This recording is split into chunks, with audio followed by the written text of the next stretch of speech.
this right. And good morning, everyone. Morning. Can I just make sure that everybody has a sheet? Who wants a sheet? Okay. I'm going in advance, going to ask for your apology. When I presented this idea to my community, it left some people upset. And I have no doubt that it will leave some people here upset too, but after all, that's my job. So I may as well lean into it. We find ourselves in Yom Ha'atzmaut, the day of Israeli independence, and we have to ask ourselves what it is that really means for us. Is it a day for us to gather and eat some fruit and some bagels or croissants like we had in my show? Or is it a day that we need to perhaps look and reevaluate our relationship to Israel and what it means and what we should be doing about it?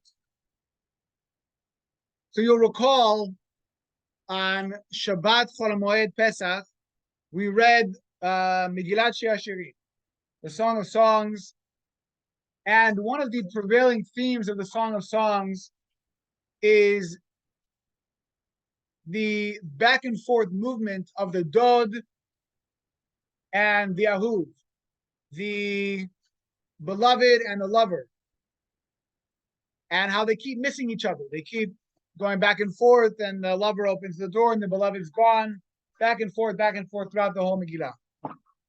And there's one particularly poignant point in the story in source number 1 on your sheets, chapter 5, verses 2 to 6, where we see an incredibly, I would almost say, damning scene.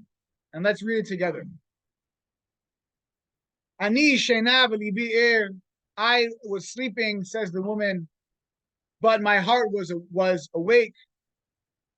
Kol dodi dofek, the voice of my beloved is knocking at the door. Petachli, open up for me, achuti, rayati, yonati, tamati. My beloved, my sister, my dove, my pure one. Sheroshini mlatat vusotav esisei laila. And the locks of my hair are dripping with dew and the fragments of the night. Difficult to translate exactly what that is, but it's not relevant. So we have here a woman in bed and her lover knocking at the door. And how does she respond? And so now we hear her response. Pashatiti et kutonti, echacha el bashena. I just got undressed. How can I get back dressed and open the door? Echacha el bashena, right? Echatzti et raglai, echacha atanfem. I just washed my feet. I just took a bath. How can I get dirty again walking to the door? So we see an incredibly passive reaction on the part of the woman. She doesn't seem to really care that much that her lover is knocking at the door. But then she realizes what she's missing. Dodi shalach yado min achor me'ai hamu alav. My beloved took his hand away from the door. He stopped knocking, started to leave. And my insides were roiling. I realized I missed my opportunity. Kamti ani liftach lidodi. I got up to open for my lover. V'yadayin atfu mor v'etzbotayim mor over. My hands were dripping with myrrh. Al kapot manua, over the lock. I was trying to open it.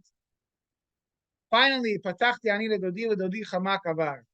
I managed to open the door, and what happened? My beloved had left. Nafshi yatzah b'davaron b'kashtiu v'lo mitzatiu kerati v'lo anani.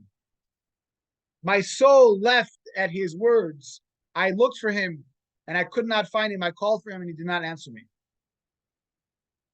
So you read this, and you say to yourself, we know that the entirety of the Megillah of Shir HaShirim is a metaphor for our relationship with God. And then we ask ourselves, how many times has God knocked on the door? We have not responded. How many times has God given us the opportunity to join him? And we've said, oh, you know what? I just bought a house. I just bought a house. How can I sell my house and go to Israel? I'm going to go to Israel when they're as rude. Go to Israel. They honk their horns at me. I don't want to live with Israelis. And so on and so forth. And so we hear the knocking. And we hear the knocking of the 300 Iranian rockets that not one kills anyone. We hear the knocking of the myriad wars we've been involved in, 67 and 73 and 82 and 48 and all the wars and all the miracles. We hear the knocks and we hear them and we hear them and we hear them. And what are we doing? Just got undressed. I'm going to get dressed again. I'm going to open the door. Can't be bothered. And at some point, and this has happened throughout history, what ends up happening? We realize we're missing an opportunity, but by that point, it's too late.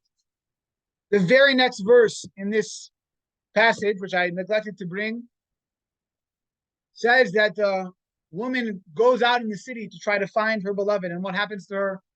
She's beaten by the people that find her. And so I ask you, has that not been our experience?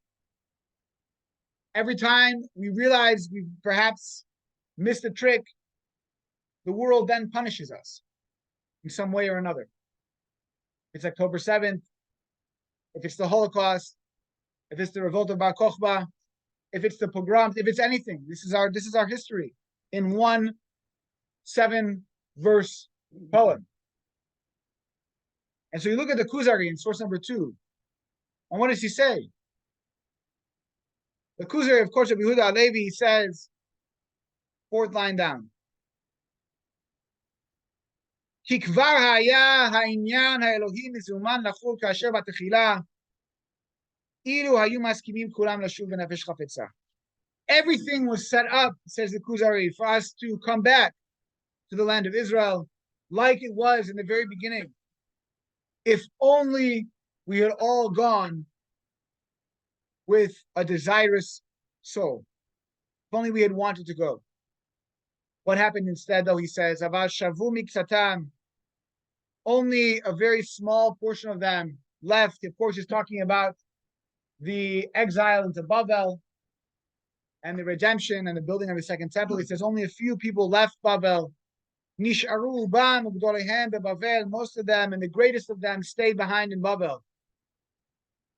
And here's the most damning thing. Sim begalut ba'avodah shelo yipardu mimishkanotehem mi'inyanehem. They would rather choose exile and whatever things they have going on in Babel as opposed to coming back to Israel. Perhaps this is what Shlomo HaMelech was saying when he said, Ani yishena v'libi er. Kina galut b'shena ve'alev er v'hatmadat hanivuah b'nehem. He says, I was sleeping, but my heart was awake. In the galut, the exile, that's the sleep. Kol dodi dofek, the voice of my beloved knocks. Kriyata Elohim lashuv. God is calling us to return. Of course, this is not just to return in Teshuvah. This is to return to our land. Sheroshi nimlatal. My head is dripping with dew. Ara shechina she'yatza mitzlalei hamikdash.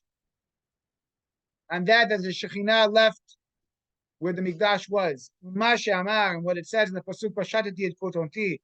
I took off my clothing. This is talking about the laziness or the hesitancy of those people in Galut to go back to Israel. And so what is Kuzari saying?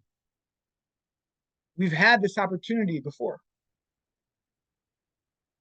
We've had the opportunity when Cyrus gave us the writ to rebuild our temple.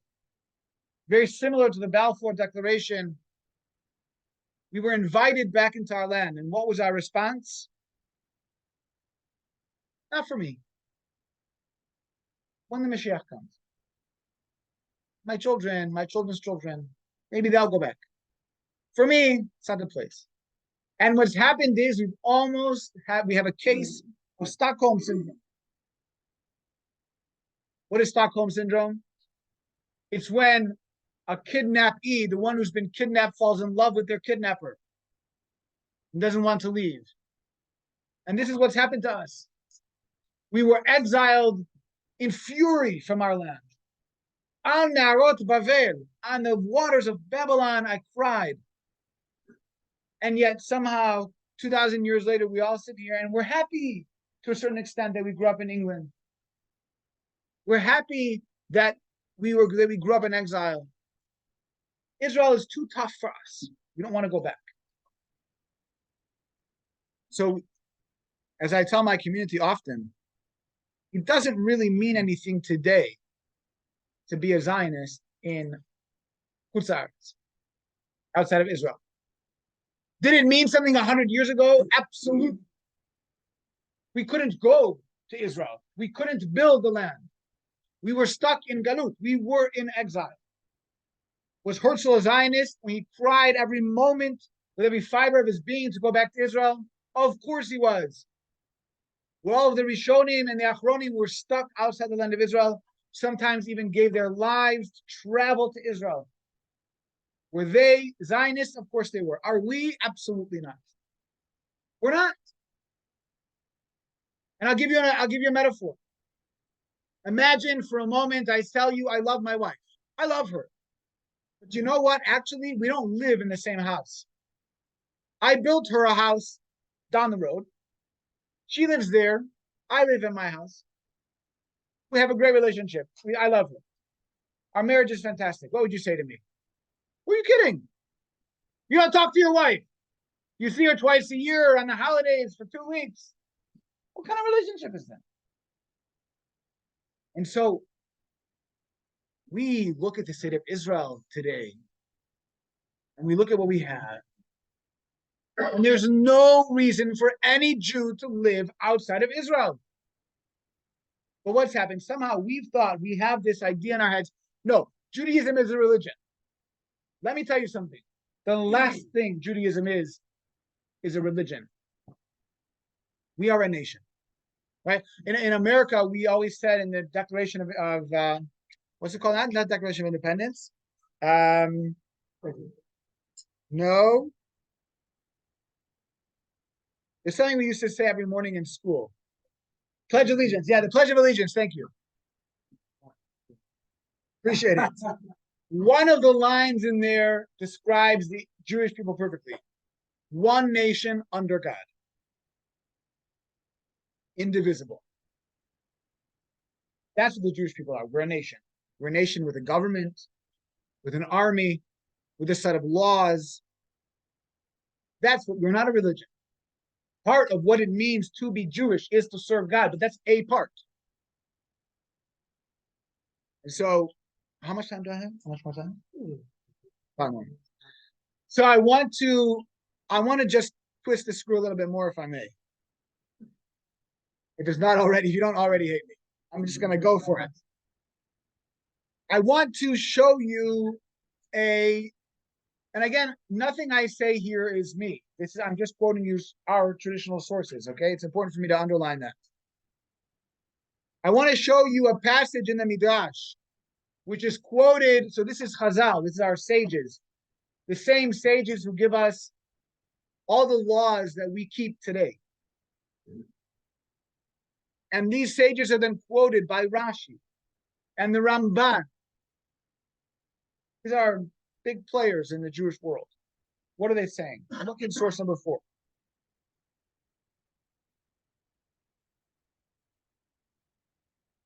We're all familiar with this pasuk. You need to put these things on your heart and on your soul. Says the Midrash, even though I am exiling you from your land to the diaspora, you must still distinguish yourselves by keeping the mitzvot. Why? So that when you return to me, they won't be new. What is the Midrash saying? The mitzvot are a function of the Jewish people in their land. Outside of Israel, we have to keep them so that when we go back to Israel, They're not foreign to us. And of course, this is the halakha, right? Source number 6, the Mishnah tells us, Kol mitzvah shitluya ba'aretz eina noheget ela ba'aretz, any mitzvah which is dependent on the land, like Truma and Meiser, that you have to keep only in Israel. V'sheinat tluya ba'aretz noheget bein ba'aretz, bein b'chutz ha'aretz, and if it's not dependent on the land, you have to keep it anywhere, like tefillin or Shabbat. But conceptually, tells us the Midrash, conceptually, the mitzvot are there to be kept as one people in our proper place. Rashi quotes this in source number 5. Even after he says you go into galut, after achar shetigalu, heyu mitzuyani b'mitzvot. You must keep the commandments. Hanichu tefillin, put on your tefillin. Asu mezuzot, put on mezuzahs in your house. Why? Kidei shelo yihyu lachem chadashim kshetachzeru. So they're not new to you when you go back. Ramban says the same thing in source number 7.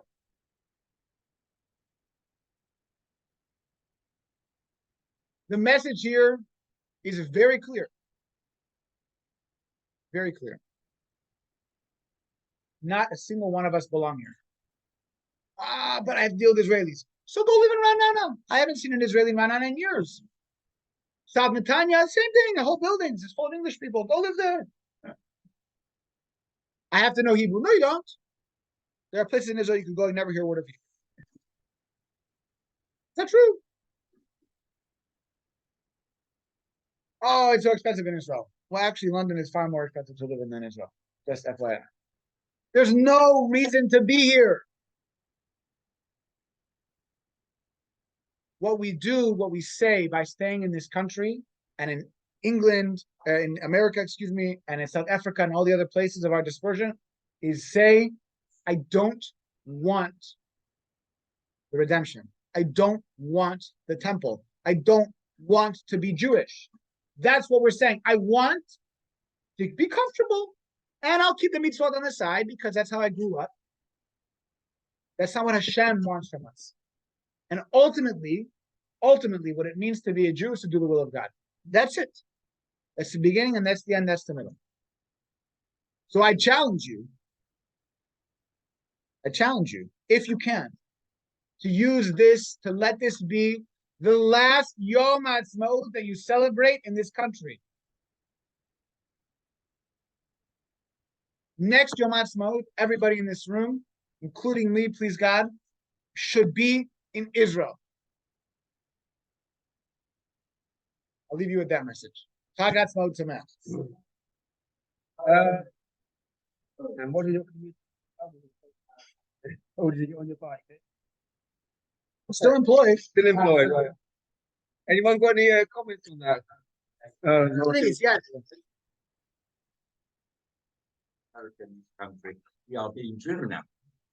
Go to the around us, pro-Palestinian. I'll tell you what I said in my sermon last week. The whole parasha last week, Kedoshim, was about being separate. Right? That's what it means to be a Jew, is to be separate. Heyu Kedoshim ki kadosh ani. Be holy, for I am holy.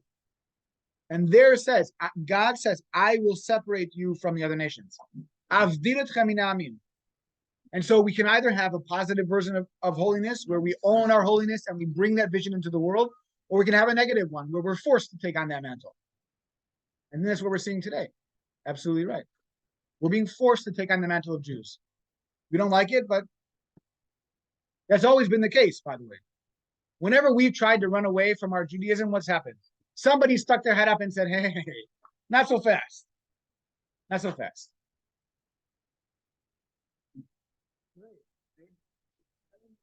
So much for that. Thought-provoking talk. I will turn off the Zoom for those online, and I'll finish off proceedings here in